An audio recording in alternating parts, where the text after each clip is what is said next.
В июне 2011 года Совет по правам человека, являющийся главным межправительственным органом ООН по поощрению и защите прав человека, одобрил руководящие принципы предпринимательской деятельности в аспекте прав человека.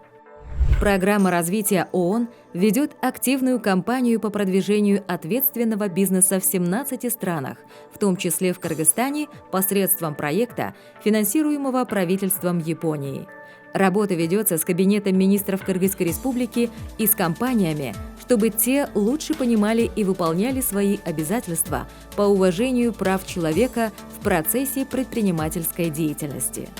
Основной целью проекта является именно повышение потенциала японских компаний, партнеров японских компаний, глобально и национальных наших компаний в вопросах прав человека, в вопросах соблюдения стандартов прав человека, должной осмотрительности в предпринимательской деятельности в соответствии с принципами ООН о предпринимательской деятельности.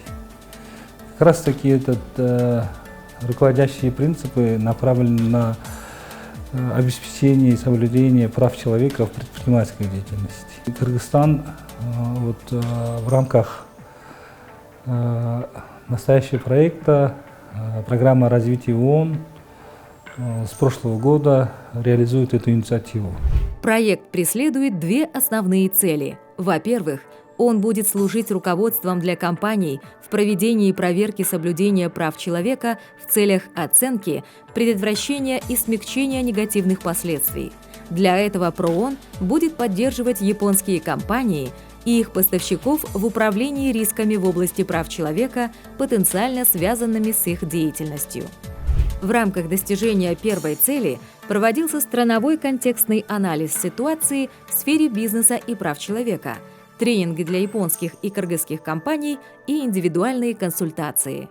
В результате анализа были выявлены основные риски нарушения прав человека со стороны субъектов предпринимательства. По итогам исследования было выявлено, что в основном нарушение прав человека происходит на уровне компании в сфере труда. Поскольку, как вам известно, неформальная занятость на сегодняшний день составляет более 70% по неофициальным данным, и официальная статистика тоже практически признает это. Это по той причине, что на уровне компании ведется двойная бухгалтерия, старается максимально извлекать прибыль и не указывать некоторых сотрудников, не заключать с ними трудовые договоры. И во многих компаниях отсутствуют профсоюзы или коллективные договоры. Таким образом, отношения между работниками и работодателем не формализованы. То есть работник, у которого нет трудового договора, он не защищен в правовом смысле. Кроме того, были выявлены нарушения прав человека на здоровую окружающую среду. Это в сфере экологии, особенно в части горнодобывающей отрасли и других видов производства, когда по результатам деятельности таких организаций наносится определенный вред окружающей среде или местному сообществу. С целью повышения знаний и потенциала бизнеса в области прав человека представители 50 японско-кыргызских компаний и их партнеров прошли двухдневные интенсивы на тему «Процедура должной осмотрительности в области прав человека в предпринимательской деятельности». Когда мы приглашали на тренинги, представители бизнеса не совсем понимали ценность данного тренинга. Права человека и бизнес в чем взаимосвязь? Сложно было уловить.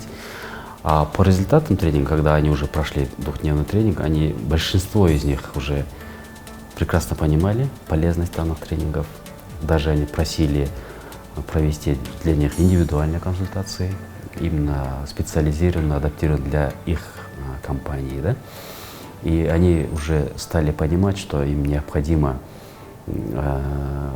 выработать и утвердить политики своей в сфере прав человека в области должностной осмотрительности, для того, чтобы их компании были признаны их же поставщиками или их же клиентами, инвесторами и партнерами, как компания, соблюдающая права человека.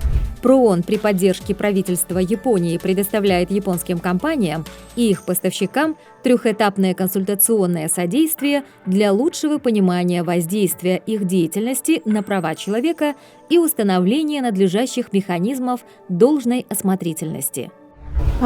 Я с организацией «Одно село, один продукт +1». Мы работаем с японскими компаниями, то есть поставляем кыргызскую продукцию.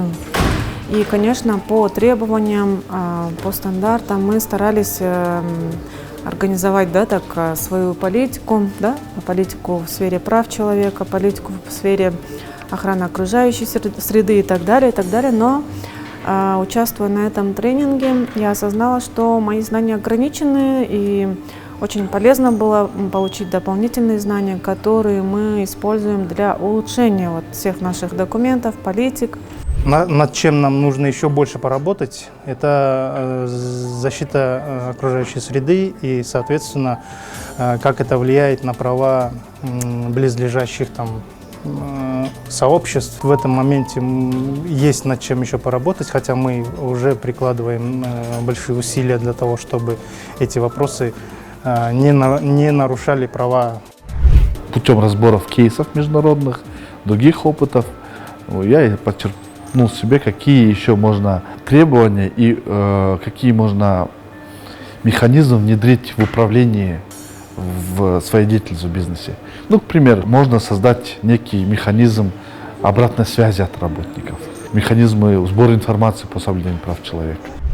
Второй целью проекта является помощь Кыргызстану и 16 целевым странам в разработке политики решения проблемы злоупотребления предприятиями в области прав человека. ПРООН будет работать с правительствами над созданием равных условий, которые будут мотивировать больше компаний к внедрению ответственной деловой практики.